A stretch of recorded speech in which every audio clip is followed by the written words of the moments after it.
नमस्कार, मैं समरभूमि से रोहित शर्मा। बिहार में आंदोलन है सड़कों पर और बिहार में सत्ता हिल रही है। यह जो आंदोलन छात्रों का चला जा रहा है, जिसमें कि हजारों छात्र शामिल हैं और इसकी तपिश सत्ता तक पहुंच रही है। लेकिन ना तो सत्ता इनकी बात मानने को तैयार है और ना ही छात्र मानने को तैयार हैं। सड़कें छात्रों की पिटाई से, उनकी छात्राओं के दुपट्टों से पटी हुई है।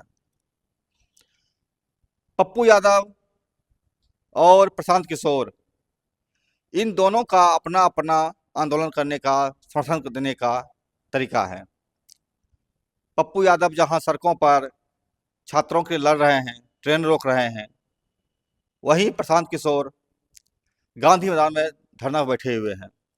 रामांशु सर भी, जो छात्रों के बीच में बहुत लोकप्रिय हैं, वह बैठ गए हैं गर्दनी बाग में और छात्रों की मांग के साथ जुड़े हुए हैं। आंदोलन की यह तपिश सत्ता तक किस तरह पहुंच रही है और इस तपिश में बिहार के नाम नागरिक भी किस तरह शामिल हो रहे हैं, यह भी एक बहुत बड़ा चीज है, बहुत बड़ा उथल पुथल का वजह है। मेरे साथ हैं सत्ताधारी पार्टी जनता दल यू के अल्पसंख्यक प्रकोष्ठ के महासचिव मोहम्मद बिलाल आलम।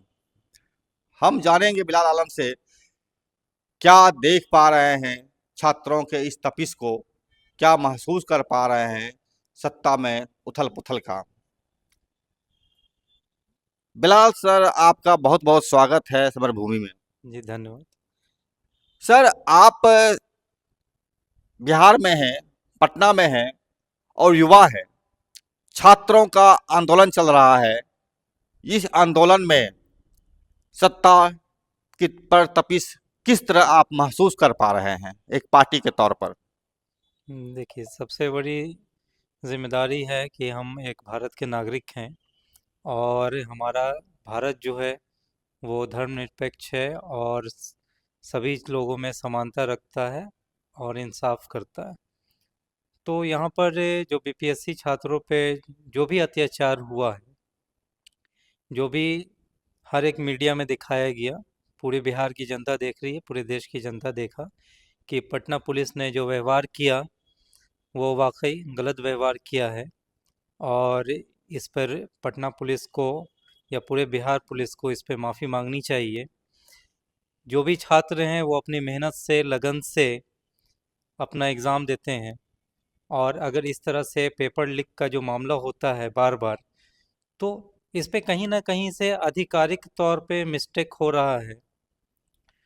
और यहाँ पे जो प्रशासनिक जो इतने भी अधिकारी हैं और जितने आपको अधिकारी लोग हैं, उन सभी लोगों को ये सुनिश्चित करना चाहिए कि जिस सेंटर पे परीक्षा चल रही है उस सेंटर पे हर एक तरह से क्या बंदोबस्त है, वहाँ पे क्या चौकसी है और किस तरह से वहाँ पे एग्ज़ामिनेशन का शेड्यूल तैयार किया गया है, इन सभी चीज़ों की जानकारी वहाँ के व्यवस्थापक को होना अवश्य है। अगर इन सभी चीज़ों के बावजूद किसी भी प्रकार का अगर इस तरह का मिस्टेक होता है तो इसका ज़िम्मेदार छात्र को नहीं माना जाएगा और ये ज़िम्मेदारी और इसका जो मिस्टेक होगा वो सारा अधीन होगा प्रशासनिक अधिकारियों के ऊपर। नीतीश कुमार ने जी भी, हमारे माननीय मुख्यमंत्री बिहार सरकार के नीतीश कुमार जी ने भी जांच का आदेश जारी किया है कि किनके कहने पर लाठीचार्ज किया गया छात्राओं के ऊपर। क्यों, छात्राओं के भावनाओं को वो समझते हैं बेशक, क्योंकि उन्होंने हर एक स्कूल या कॉलेज जो भी हैं, हर एक जगह अपना जो योजना निकाला, सरकारी की योजना जिसका लाभ सारे छात्र ले रहे हैं और छात्र के बदौलत ही बिहार की उन्नति हो रही है। तो हमारे माननीय मुख्यमंत्री नीतीश कुमार जी कभी नहीं चाहेंगे कि छात्र के ऊपर इस तरह का अत्याचार हो या उनके बातों को ना सुना जाए। सर, मेरा सवाल यहाँ रहेगा कि जब आपने बीपीएससी का एग्जाम लिया, 17वीं बीपीएससी का, उसमें क्वेश्चन लीक हुआ नहीं हुआ, ये सवाल मेरा नहीं है। मेरा सवाल है, जब आपने ही उस सेंटर को रद्द करके दोबारा एग्जाम लिया, तो क्या यह संदेश आप बिहार के छात्रों के बीच नहीं भेजते हैं कि हम जो जिनको सेटिंग गेटिंग के माध्यम से सेलेक्ट किया जाना है, उसके लिए अपने यहाँ सेंटर बनाए हैं। उनके प्रश्न पत्र का जो स्तर है, वह पहले के स्तर से भी निम्न होगा, और हुआ भी इसी तरह से। तो क्या आप छात्रों के बीच इस तरह का भय नहीं पैदा कर रहे हैं कि परीक्षा में वही पास होंगे जिनकी सेटिंग गेटिंग होगी? देखिए, आपका जो सवाल है वो वाकई उचित सवाल है, क्योंकि ऐसा अगर हो रहा है तो वाकई ये गलत है और इसकी जांच होना ज़रूरी है। क्योंकि हम मानते हैं कि इस तरह का बिहार में व्यवस्था नहीं है कि आप कहीं भी सेंटर में किसी भी सेंटर को आप अपने तौर पे तैयार करें या वहाँ पे अपने मर्ज़ी से एग्ज़ाम लें या सेटिंग करा करके एग्ज़ाम लें। लेकिन अगर इस तरह से कहीं भी अनहोनी हो रही है तो उसकी अवश्य जांच होगी, और नीतीश कुमार जी के आदेश पे जांच होगी और सारे आधिकारिक तौर पे उसकी जांच होगी। और अगर इस तरह से कोई भी सेंटर इस तरह के सेटिंग करते हुए पाया गया तो उस पे कार्रवाई होगी। सर, मेरा सवाल रहेगा कि छात्रों का ये सवाल है जो मैं आपसे पूछ रहा हूँ। छात्र का कहना है, बीपीएससी के चेयरमैन रवि मन्नू भाई परिमार जो भी मौजूद हैं, जो भी सब पद पर हैं, उन पर भ्रष्टाचार के 420 के धारा के तहत धोखाधड़ी के आरोप लगे हुए हैं।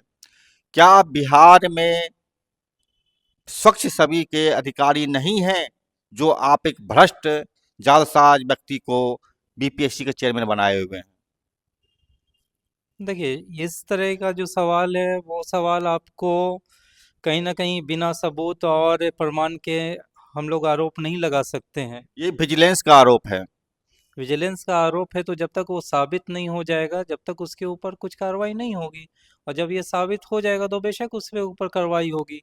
चाहे हमारे बिहार सरकार में हमारे नीतीश जी खुद बेदाग हैं, उनके कुर्ते पे एक दाग नहीं है, तो उनके अगर अधिकारी अगर किसी भी तरह का अगर कोई अमान्य कार्य करते हैं या फिर किसी तरह से उनके करप्शन में वो लिप्त हैं, तो उन पे बेशक कार्रवाई होगी, उनकी जांच चलेगी, कार्रवाई होगी उस पर। कब? सेवानिवृत्त होने के बाद? देखिए, अब जांच चलेगी, अब कार्रवाई कब होगी इसका तो हम आपको नहीं बता सकते हैं। लेकिन बेशक अगर वो जांच में खड़े पाए गए, अगर दोषी पाए गए, तो उन पे कार्रवाई अवश्य है।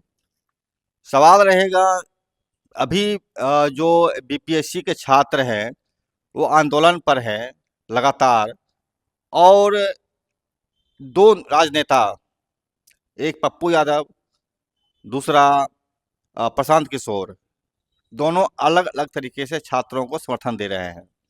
इसको आप किस रूप में देख पा रहे हैं? देखिए, बहुत बड़ी सवाल आपने किया, और बेशक ये सवाल मुख्य सवाल है, और यही सवाल आपको राजनीतिक से जुड़ा हुआ सवाल है ये। मैं सभी छात्राओं का सम्मान करता हूँ, और मैं खुद जानता हूँ इस चीज़ को कि मेहनत करने के बाद, जब परीक्षा देने के बाद अगर किसी तरह का एग्ज़ाम कैंसिल होता है तो सारे छात्रों के दिल पे क्या गुजरती है।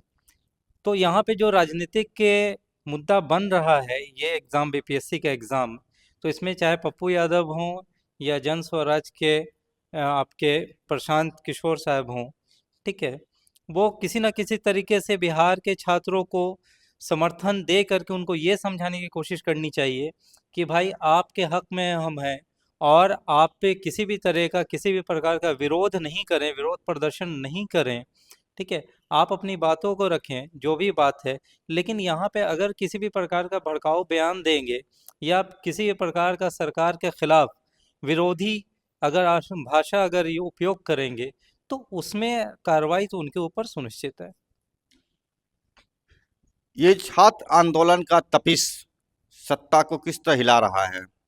नीतीश कुमार आज कभी छोड़ने की बात कर रहे हैं, कभी दिल्ली से भाग के चले जाते हैं। क्या इसको, छात्रों की जो ये आंदोलन का तपिश है, इसको इस रूप में देख पा रहे हैं आप?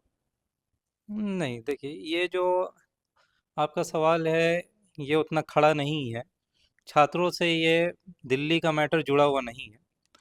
दिल्ली आना जाना उनका लगा रहता है उनके इलाज के सिलसिले में, और उनका आना जाना लगा रहता है। भले ही बात यह है कि इस बार उन्होंने किसी से भेंट मुलाकात नहीं की है, लेकिन जहाँ तक है हमारा उम्मीद है, और नीतीश जी का, हम लोग के पार्टी का जो अभी तक का जो आ, ये है सुझाव जो है, वो हम लोग एनडीए के साथ अभी बने हुए हैं और एनडीए के साथ बने रहेंगे। भले ही हमारे विपक्ष पार्टी में जो भी हमारे विपक्षधारी हैं वो जो भी बोलें, जो भी बातें करें, अभी फिलहाल हम लोग एनडीए में हैं और जुड़े रहेंगे। आप चाह रहे कहना ये कि लालू यादव का जो प्रस्ताव था दरवाजा खुला है, आप घुसने का उसमें प्रयास नहीं करें? अब ये जो भी विपक्ष पार्टी है वो तो भाई अपना ऑफर देगी ही। अब ये सारे पार्टी ऑफर देंगे, चाहे वो कांग्रेस हो, आरजेडी हो, या कोई भी पार्टी हो। तो ऑफर देना एक अलग मैटर होता है, लेकिन हमारे नीतीश जी को किनके साथ चलना है वो सही और गलत का समझ रखते हैं, और अभी भी नीतीश जी फैसला ले सकते हैं कि उनको क्या करना है, और आने वाला भविष्य बताएगा कि क्या करना है उनको, अगला कदम क्या रखना है उनको, कहाँ रखना है। क्या आपको इस बात का डर सता रहा है कि अगर नीतीश कुमार सत्ता बदल कर फिर आरजेडी कांग्रेस में मिलते हैं तो उनकी पार्टी टूट जाएगी? नहीं, ऐसा मुझे नहीं लग रहा है कि पार्टी टूट जाएगी। हमारी पार्टी बहुत मजबूत है। हमारी जनता दल यूनाइटेड पार्टी नीतीश कुमार के, समझिए कि एकदम पे खड़ी पार्टी है ये। और इस पार्टी के जितने भी कार्यकर्ता हैं, सारे कार्यकर्तागण बहुत ही मजबूत हैं, जो कि पूरे बिहार में अपने पार्टी को लेकर चल रहे हैं। अभी भी हमारा हर जगह रथ यात्रा चल रहा है, और रथ यात्रा में हमारे प्रदेश अध्यक्ष अशरफ अंसारी साहब हर जगह दौरे पे निकले हुए हैं और पूरे बिहार का भ्रमण कर रहे हैं, और ज़्यादा से ज़्यादा हमारे लोगों को नीतीश कुमार के कार्य के बारे में, उनके बिहार की उन्नति के बारे में और विकास के बारे में समझाने का काम कर रहे हैं। और हम यही चाहेंगे कि हमारी पार्टी को मजबूती मिले, चाहे हमारी पार्टी किसी के साथ भी गठबंधन में रहे, हमारी पार्टी मजबूत रहनी चाहिए। अंतिम सवाल मेरा आपसे रहेगा, क्या आप कभी भाजपा कभी आरजेडी के साथ अपना पाला बदलते रहे हैं? क्या एक बार कांग्रेस के साथ गठबंधन करके यह कोशिश नहीं करनी चाहिए आपको?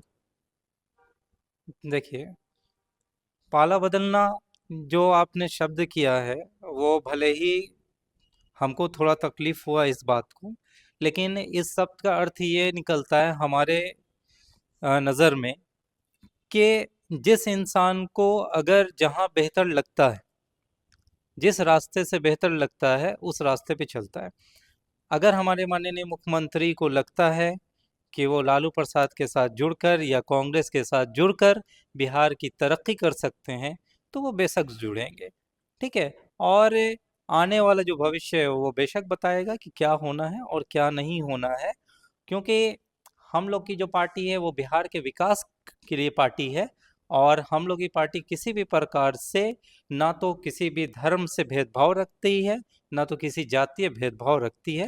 ये सवाल इसलिए महत्वपूर्ण हो जाता है, मैं फिर से एक्सटेंड कर लेता हूँ अपने टाइम को, क्योंकि जब नीतीश कुमार दिल्ली गए थे तो वहाँ पर उन्होंने राहुल गांधी से मुलाकात किया था। उनके अलावा वो किसी से नहीं मिले। तो क्या ये संदेश इस रूप में नहीं लगता है आपको? देखिए, एक मुलाकात, शिष्टाचारिक मुलाकात जो है वो होता रहता है, वो सभी लोगों से होता रहता है। शिष्टाचारिक मुलाकात है ये। और यहाँ पे अभी तक नीतीश जी ने क्लियर नहीं किया है कि उन्होंने वो गठबंधन भाजपा के साथ तोड़ेंगे, और अभी उम्मीद भी नहीं है, क्योंकि नीतीश जी की बातों को कोई नहीं जानता आगे उनका क्या है, अगला कदम क्या रहेगा। मैं यही मानता हूँ कि बिहार के विकास के लिए जो भी बेहतर होगा वो नीतीश जी करेंगे। बहुत बहुत शुक्रिया आपका। बिहार के विकास के लिए जो भी कदम उठाना पड़ेगा वह उठाया जाएगा। ये जदयू के महासचिव अल्पसंख्यक विभाग के बिलाल आलम का ये स्पष्ट मानना है। छात्र आंदोलन पर भी उन्होंने बात कही और उन्होंने कहा कहीं अनियमितताएं हुई होगी, गड़बड़ी हुई होगी, उसकी जांच की जाएगी। छात्रों की जो पिटाई किया गया है बर्बर तरीके से, उस पर भी जांच करने की बात इन्होंने रखा है। आप हमारे साथ हैं और आप क्या सोचते हैं इस सवालों पर अपनी राय दे सकते हैं। इसके अलावा कांग्रेस के साथ जाने की बात पर भी एक अटकलें चल रही थी, इस पर भी इन्होंने अपनी बात रखा है।